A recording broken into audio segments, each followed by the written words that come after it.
Have you ever heard someone say, I've got a great idea for a new product? On today's Lakeshore Focus, we have someone who said that, and it was true. Put down that remote control and stay with us for another Lakeshore Focus. Programming is supported by NIPSCO. Today's young minds are constantly reimagining what our world will be like tomorrow.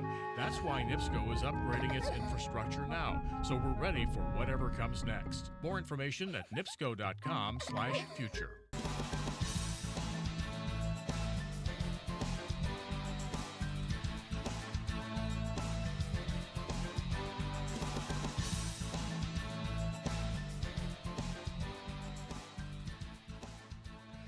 Welcome again to Lakeshore Focus, a weekly show highlighting the key issues, important events, and interesting people in our region. I'm Keith Kirkpatrick. How easy is it to invent something? What creative vision must you embark upon, or steps you should take in introducing something new to the world? With us on the show are two people, the guy with the idea, Mont Handley, who is the founder of PittMoss, and the inventor's most essential partner, a patent attorney in the form of Domenica Hartman, who is a senior partner with Hartman Global IP Law. I use the term partner, you're not legal partners, correct? Right. Gotta be, but you are pretty essential to Mont's going on. Right. I did not handle the patents, our firm did, but definitely it's a partnership with everything. Well, We've in been full very- disclosure before the show starts, I gotta tell you too, that you're really my second choice for this show. I was trying to get Bill and Melinda Gates to come on, you know, and they, turned me down. Yeah. I'm just kidding, April Fool. Yeah. We only get to do a show on April 1st, like once every 7 years, Oh, and so this is it. all right. So, so I'll try not to play any tricks on you Okay. the rest of the time. Thank you, Keith. Nice. So tell me, this is your product, right? So when you brought this in, the security guard wanted to know really what this was. He thought that it might have been like weed, marijuana, something like It's that. a growing industry. So tell us what you got here. This is actually a sample of PittMoss. It's a soil amendment made from recycled paper and a proprietary mix of organic additives. You've been at this how long trying to do this? I believe I first met with Hartman & Hartman in 1996. Right. 20 years. 20 This years. year. doing this. So can you remember the day he walked in to talk to you? I specifically cannot remember the day he walked in, but I can remember that because Gary worked on the patent. I can remember Gary saying, oh my gosh, this guy in Crown Point's mixing up this great stuff in his blender. And you thought it was like an organic shake or something, something, right? right? Some new smoothie or something, right? But it just really took off. And I will say that it was just very exciting because he had this great product, kind of starting small. And I remember we did the patentability search for you right off the bat. Right. See what's out there. Now, somebody wouldn't probably say it really took off when it took 20 years, right? So there's a kind of an interesting journey that got you to this point. But what caused you to go in to see a patent attorney to begin with? You have this literal light bulb moment, and you think to yourself, well, you can't possibly have just thought of something that could potentially be a big idea, a big product.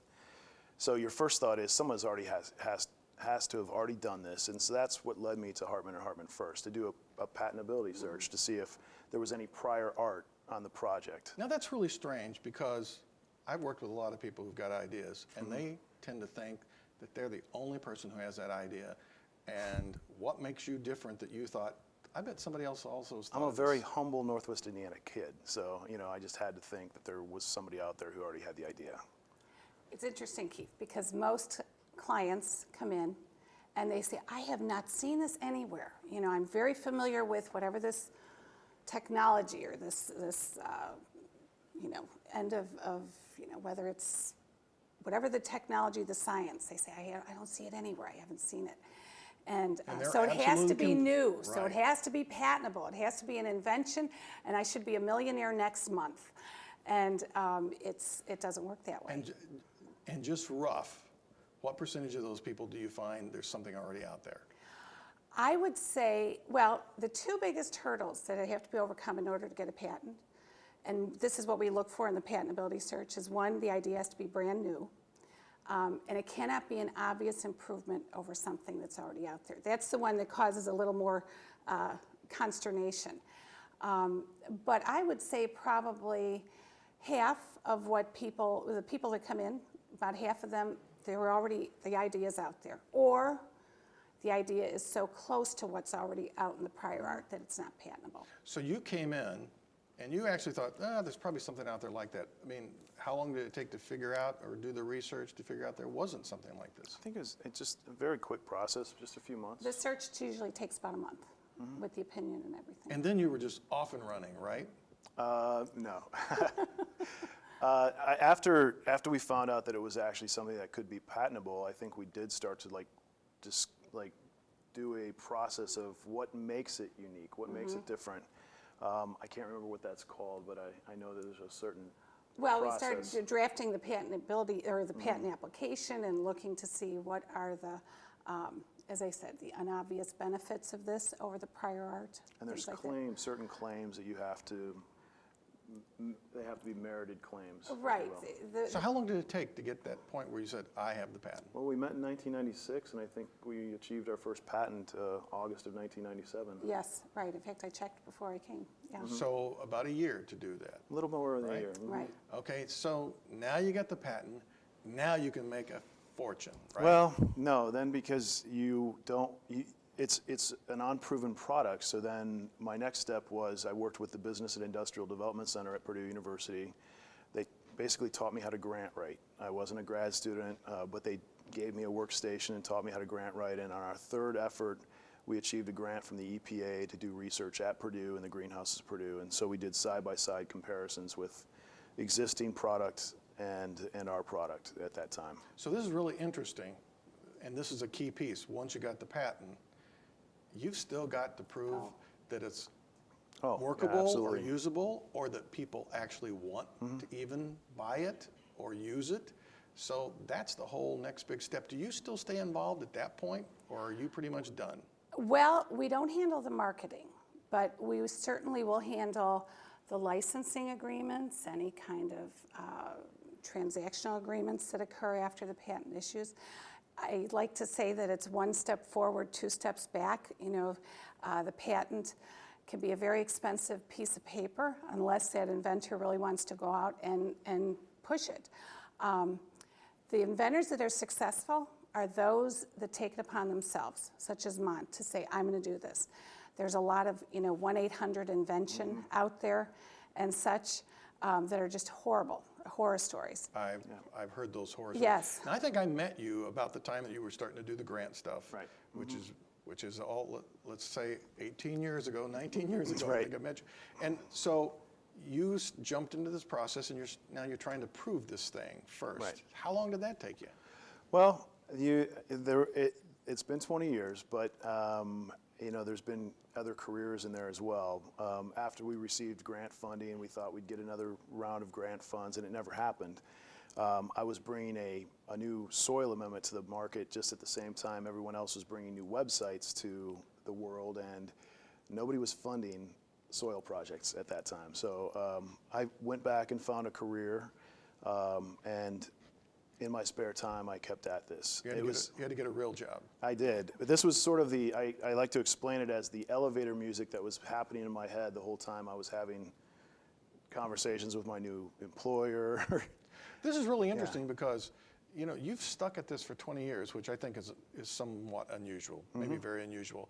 Because as Domenica talked about, oftentimes after that early stage, the product is viable or you start marketing it. Right. A lot of these inventors wear out, right? They run out of money, sure. run out of patience, run out of... Just run out of gumption. It truly is a one step forward, two steps back. You just have to keep plodding. I tell people, do not quit your day job. You're going to need that funding. If I had a nickel for every time a client said, my wife says if I spend another dime on this, I'm out. And yet, those are the ones that are successful. But right after that, my guess is that you have people come in who say, okay, I'm tired of working on this, so help me sell it to somebody because I think I can make $1 million just selling it, right? Is that kind of a common That's step? not unusual. One thing I truly, we often point inventors to the direction of the ISBDC, Indiana Small Business Development Center. They're an excellent resource for these entrepreneurs to help get it off the ground. Because so many times it's such a foreign language, the whole process is so foreign to what they're used to. But yes, they've got to, once the patent issues, we've gone through the examination process, the patent issues, they've got to push it. It's their baby. Yeah. They've really got to get out there. We'll help with those licensing agreements, as I said, but they need help. So how long did you kind of work before speed ahead to what year that all of a sudden you go, I'm jumping back in? Sure. Well, through this past 20 years, I did continue to do growth testing. I would take samples to greenhouses and say, use this in a half a dozen plants. But my problem was I could only manufacture a small amount Enough of in a product. blender. Yeah. So we did the growth research, and that actually led to new claims and new patent opportunities. So I've stayed in touch with Gary and Domenica through the years. And the other great thing about working with the Hartmans is there's an engineering background there as well. So they were able to help with some of the claims as far as like the engineering as well. So it's always been a great partnership. How many patents do you have? Well, we have the original one, and there's some things I can't discuss, but we have patent pendings right now. Okay. So this continues to evolve. Yep, absolutely. Which is not unusual. And so you have the research for the actual product with the end user, but then we also had to investigate, can we do this on a commercial scale? So we went from a small little food processor that now sits in a very prominent place in our boardroom to a little bit larger food processor to, all right, now we need something that can actually produce a trailer load every day. And that's really where the longest amount of time took. And so I found myself in Pittsburgh looking down the barrel of my 50th birthday and thinking to myself, I was a kid when I started this. Now I'm, not. I'm a grown-up. Exactly. And I really just, either I'm going to do this by the time I turn 50 or I'm not. And that was really my motivation, to be honest with you. And so I just decided to throw in my 401k. I ended up selling my house, cashing out my equity to build a small, well, I say a larger scale, but it was still a small scale proof of concept plant. At a greenhouse, they gave us free land and all the equipment we could use to build it, and that's really how we got started. So we proved the concept there, and then we were able to bring in investors after that to build a plant, and we have built a plant in Pittsburgh now. And one thing is that, which is very typical, is that you start with the basic patent, but as things mature or as you go from this scale to that scale, there's always tweaks involved to make it work on a large scale. Those tweaks, those improvements are then the subject of further patents, that type of thing. So I want to kind of flow in and out of this story because I know this triggers for you. Mont's kind of the success story. I mean, he's the one who's gone through this, but you have all these other people. What's your worst nightmare, or who's the client that you can describe? You go, oh, when these people walk through the door, I want to go, oh my gosh. Oh, thankfully, in our 20 plus years of doing this, there's only been one. That the crazy inventor. I literally say, don't answer the phone. Mont is very responsive to, if you say, okay, during the examination process, the examiner wants to, let's say, amend the claims, these, with regard to these technicalities or whatever, okay. Mont's reasonable, educated, etc. This gentleman that I'm speaking of, you could say to him, we really need to, indicate that this floor is blue, okay? He'd say, no, it's red, and that's just how it is. He had he wanted to argue about everything. After the show, we'll talk about this, but I bet I know this person. But anyway. Found absolutely nothing positive, or he just wanted to argue about everything and didn't want to take advice. Because that's when I met Mont. I think I was working with the SBDC, and we got connected up at that time. Well, we pointed him in that direction. It might have been the same gentleman. So that's when I knew you guys. You had moved here from Detroit. So This is kind of interesting as we're going through the stage of this. Now you're kind of at the point of larger scale, and now you go, wow, I got to have some money. I need some investors, or I got to come up with more money to really mass produce. So what did you do then? Well, we had the prototype plant built, and we started having open houses with people who were interested in funding. There's a vast network of people who are out there who are willing to invest, and I always say there is always more money than there are good ideas. And anybody who's out there with an invention right now, first of all, call Gary and Domenica, and then second of all, realize that you are in control of the driver's seat as far as raising money, because there are more people out there trying to find good investments in this economy than there is good ideas. Which is really interesting. So what do you say, Domenica, maybe you say this, what do you say to the person who says, I can't find any money, and you can tell the product's just maybe not that exciting? What do you say to them? I tell them, look for it. I agree totally with Mont.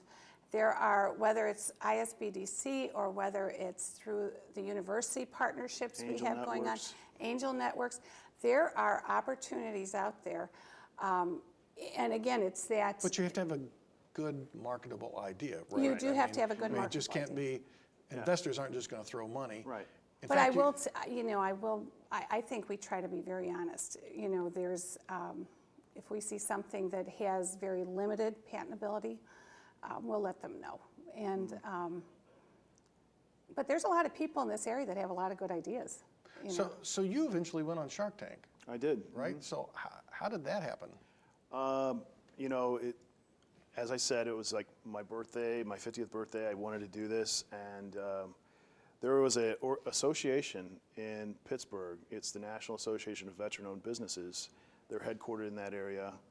I'm a veteran. I went to the military before I got my degree at Purdue, and so they heard about us in the local news, and they wrote a national article about us. And literally the day after the article came out, the Small Business Administration in Pittsburgh called and said, first of all, we'd like you to come in and meet with us, see what kind of programs we can offer you. Second of all, the Shark Tank is sending out this broadcast email to all the SBAs around the country looking for veteran-owned businesses. Would you like to participate in this? So I said, yeah, nominate me. That'd be great. And I was actually filling out payroll. I had 2 employees at the time. I was doing everything. I was trying to figure out how to pay Pennsylvania state taxes. And I got a call, someone saying they were calling from Shark Tank Casting. And unfortunately, the gentleman's name was very similar to one of my employees, and I thought he was messing with me. And I said, please stop effing with me. And I hung up on the guy. Oh. And he ended up calling me back, thankfully, and Saying, said, I'm genuine here. yeah, said this So is. did you get any money? Yeah, we ended up getting a deal from one of the sharks. Mm-hmm. Wow. So how long ago was this?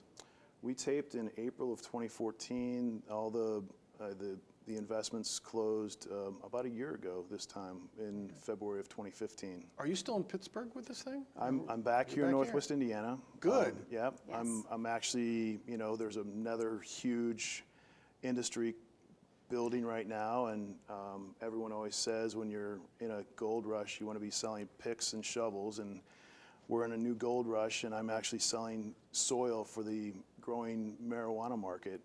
There's 4 states now with legal recreational use, 23 states with medical marijuana use.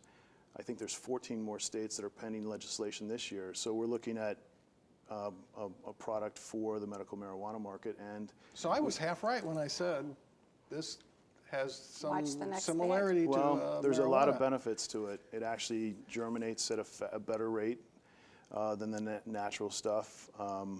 And we've had just phenomenal success with it. You use less water in using this product on a commercial scale. So there's so many benefits to it. So what role do you still play with Mont at this point? Well, he's got some patent application pending. So there's still the examination process at the patent office. So hopefully. You just don't give up on this, right? You just love going through this cycle over and over. Well, and Keith, don't forget that his initial patent, there's an expiration date. And so, you know, you want to continue that right to exclude others to making, using, selling your idea. So, And there's also the international claims as well. So right, so there's an international patent application. This is a very complicated world for all this, isn't it? That's why you have to find someone who is very well versed in all of this. And they've been a great partnership for us. So you obviously consider Mont one of your successes. Do you feel like you have a lot of successes kind of in your stable? Do you know, we have been blessed that I do feel that there's a good amount. We do a lot of work for individuals and have taken several of them from concept, and I'm thinking of one gentleman originally from Valparaiso who now employs about 30 people and makes very high-tech surgical equipment and such. Then we also represent several corporations. Urschel makes all the food cutting materials, universities. So certainly there's people that have not done so well, that it just haven't had the gumption to go out and really market it. Or sometimes just don't have a really good Or product. just don't have a good it's idea. It's patentable, but Right. or there's not And a we'll market tell them that, for right. it. So has this been worth it for you? Always. There's success and learning opportunities. I don't look at it as success or failure. Every step along the way where I've succeeded, great. We've taken a few steps forward. If we haven't been successful, I have learned so much, and I'll know better next time if that's the case. And you know, there's so many opportunities on the horizon right now with the new SEC rules about raising money for crowdfunding. I mean, you can actually crowdfund equity funding now. So you asked about funding earlier. This is a brand new horizon for entrepreneurship, I believe.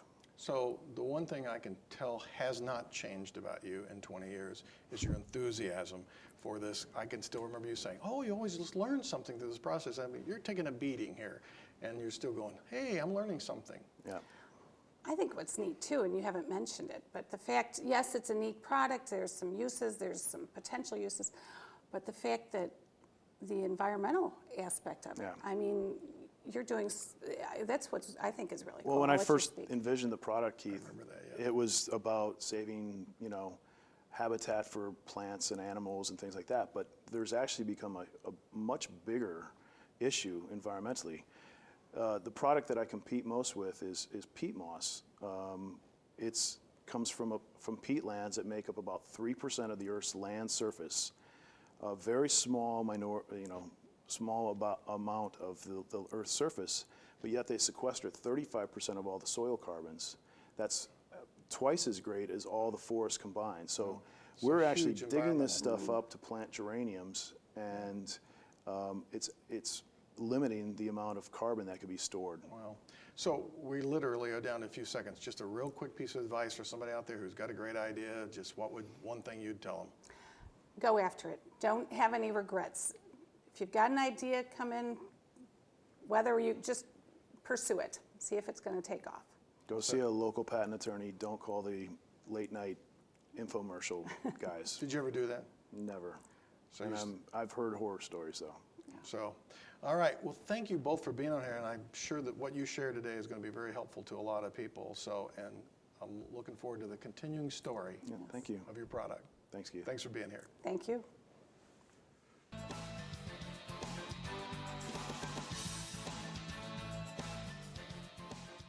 When it comes to ideas, don't trust your friends. Okay, let's imagine that you or someone you know have an idea for a new product or invention, something that's going to take an investment of time and money. The first thing we do is tell a friend about it because we believe that what we have in mind is awesome and we have the potential to make a lot of money.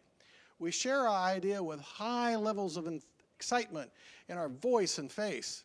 Of course, we do this after we have sworn him or her to absolute secrecy. We know our friend will be candid and give us an authentic reaction with which we make our decision to go forward or not with cash. And after we have spilled our guts about the plan to become rich and famous, we await the critique, knowing our friend will be absolutely honest. No way. Think about it. No matter what he or she thought or felt about our idea, giving us a negative reaction is a no-win situation. Let's personalize the situation. Your friend thinks and considers several potential outcomes. If I tell you the idea is stupid and makes no sense, I will make you feel terrible, damage your self-confidence, you'll become depressed, and I will have ruined your life. If I share that it is probably not a good idea, you will be mad at me, not talk to me, unfriend me, hate me, and I will be on your bad list forever. What if the idea falls apart after a while? You will remember I was a supporter, and you will give me some of the product you have stored in your garage as a gift, which I can use or sell. If you are successful with the idea and I was against it, you will remind me the rest of my days on earth that I was wrong. Should my advice have been followed, a great opportunity would have been missed. Finally, I fantasize you make it big, and I will be the first invited to fly in your new private jet or lounge with champagne on your yacht. Having considered all of these possibilities, I respond, great idea. Instead, interface with a professional who knows how to evaluate an idea and give you good advice.